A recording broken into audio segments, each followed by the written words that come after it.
it's a bit of a wake-up call for everyone here along the Front Range. Wildfires work on their own timeline in Colorado now. We have to look at this as a year-round fire season. Through the devastation, fire crews learn new tactics each time. It may seem like small drops in the bucket, but that does add up over time. Tonight, we have a 360 in-depth look at fire season in Colorado and what's being done to protect our communities.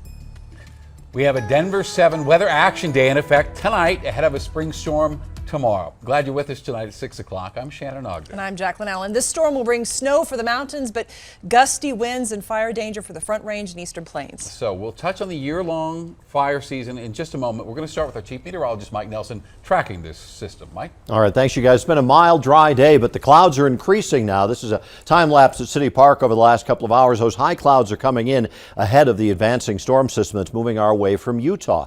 You can see it on the radar and satellite. There's not any precipitation in our state right at the moment, but boy, are we covered with watches, advisories, and warnings. Winter weather advisory for the mountains for up to 10 inches of snow. High wind warnings. Front Range foothills, high wind watch, Northeast Plains, fire weather warnings in effect across much of eastern Colorado, and that does include parts of the Denver metro area and points farther to the east. The storm system is still coming our way from the west. It's about over Salt Lake City now. It will not bring a ton of moisture to the plains, just a few showers, but the winds will crank up to 50 to 75 miles per hour, blowing dust and high fire danger for tomorrow across the eastern plains. You know, wildfire season used to run like clockwork in Colorado. Well, that clock is now broken. And if there is anything the Marshall Fire taught us, it's that fires can have devastating impacts any time of the year, even here on the Front Range. Well, tonight, Denver 7's Russell Haythorne takes an in-depth 360 look at fire season in Colorado and why we now have to be prepared year-round.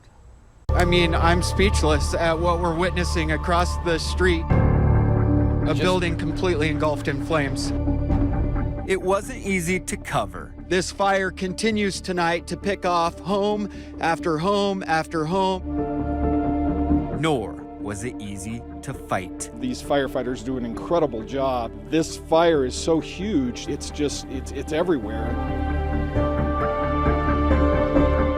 And perhaps most difficult of all, witnessing that kind of destruction, especially for those who once called this place home. We'll rebuild right here.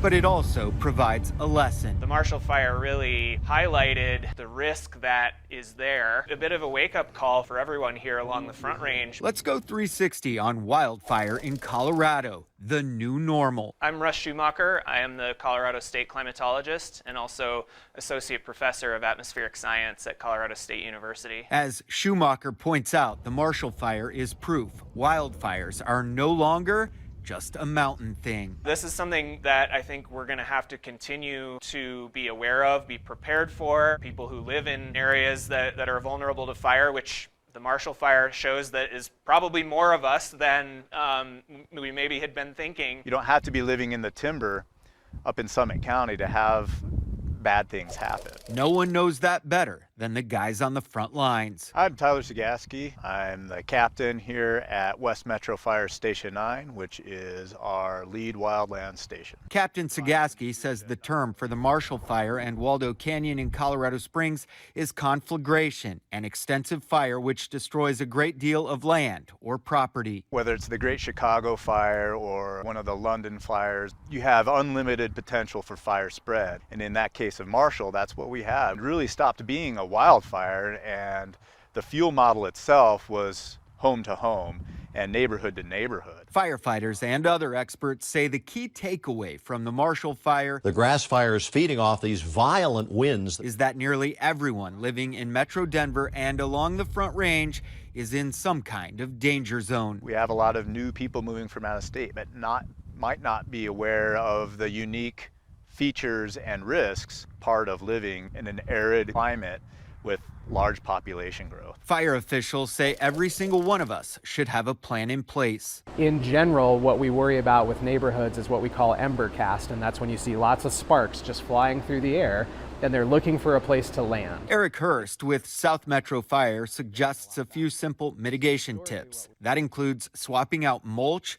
for rocks, gravel, or pavers, moving patio furniture, firewood, and play sets 6 to 10 feet away from your home, and relocating trash cans and other combustibles. In some ways along the Colorado Front Range, we have to look at this as a year-round fire season. It's essentially 365 days a year. And just because we've had recent precipitation, there is not a complete recovery of that drought. So there are still a lot of dry fuels out there. We can expect this to be a continuing issue that we will be faced with. It won't be necessarily every year, but the bad years will be worse. And there's a cascading effect. Wildfires increase flood risks. So we had the burn scar in Glenwood Canyon, and then the heavy rains, and then the debris flows, and then I-70 is shut down for weeks. It's not all doom and gloom. The good news is, with each catastrophe, those on the front lines are learning a lot about how to better fight these fires and be more prepared. I do feel that our department is capable of responding in a number of different ways, whether it's big fuel breaks or areas where you can place some equipment.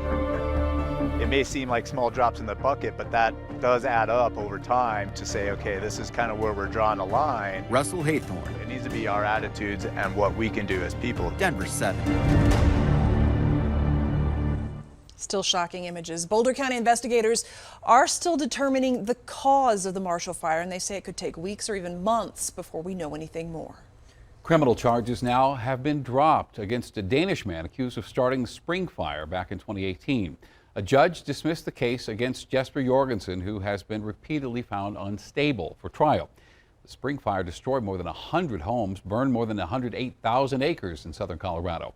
Now, at last check, Jorgensen was still in custody, but we are still working to figure out if he will stay in the state mental health hospital.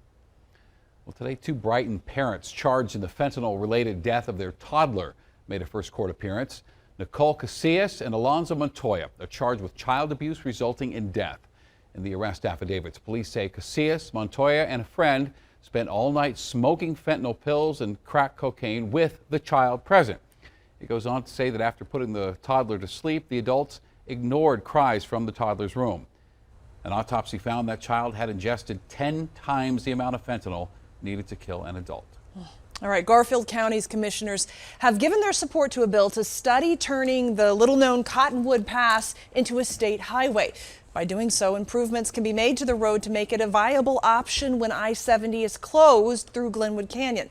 Now, last summer, I-70 was shut down for weeks because of mudslides through Glenwood Canyon. I reported on this controversy about making Cottonwood Pass a detour. Locals called it their lifeline. CDOT and even Google Maps said it was too dangerous to make it a detour. Well, that could change now. The federal bill is supported by Congresswoman Lauren Boebert. It would require any Secretary of Transportation to study the improvements necessary to offset extended I-70 closures. Residents and business owners in Denver's Ruby Hill neighborhood have made their complaints heard. They've contacted Denver 7 multiple times about multiple broken down RVs and piles of trash there. Well, today we can report that some of that's been cleaned up.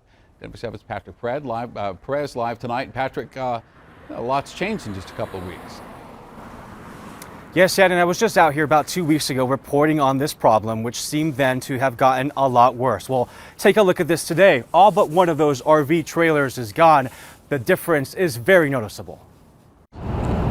South Huron Street in Denver is in much better shape today than it was just 2 weeks ago. It looks great. I mean, as you can see, we only have one trailer left. Most of the RVs and piles of trash that once lined the street are now gone. But we had trailers lining this whole block for the last 6 months, so man, it's just night and day. Mark Holligan, who works nearby, says city crews were here last week to remove the RVs and clean up the area. We last spoke with him on March 18th about the months-long problem he says went ignored. We're tired of the needles, the bottles of urine and feces that we got to look at, and it's just a bad look on the street. It's a bad look for Denver. It appears the city listened this time around to his and others' concerns. Within a few days of your report, we saw immediate improvement. But where everyone went and whether they'll be back are now the big questions. It's clear now, but it just seems like this is an opportunity for more people to move in. Unless we get the city to work with us and add some no parking signs or just put something else in place to keep this from happening. This past Thursday, about 11 miles northeast of where Mark is located, an RV caught on fire near another caravan of trailers parked across from businesses near Smith and Forest. No word yet on whether a cleanup is planned for that area. So while Mark may be seeing improvement where he is, Man, we finally have some peace and get back to work. it's clear the problem is far from over. The Department of Housing Stability told me on Friday that it is now reviewing applications from groups who are interested in managing its safe parking site pilot program. That site would offer some of these RV owners somewhere safe to park while also helping to connect them with services. The soonest a site like that could open is June. We'll keep you updated on the progress. For now, I'm live in Denver. Patrick Perez, Denver 7. All right, complicated topic. Thank you, Patrick. You may see some more flames and smoke than usual at the Suncor facility in Commerce City. Suncor says it's normal. You should not be alarmed. Air Tracker 7 flew by the refinery today to give you an idea of what to expect over the next couple of days. Suncor says they did maintenance work at a portion of the facility, and this is part of getting things back up and running. The look of people's faces when they finally cross the border, relief and terror at the same time. Selfless acts near Ukraine are being met with unwavering support in Colorado. As soon as I saw what she was doing, it just struck a chord. After the break, how a team of baristas is helping Ukrainian refugees and their pets get to safety. A windy snowstorm for the mountains will have rain and strong winds on the plain.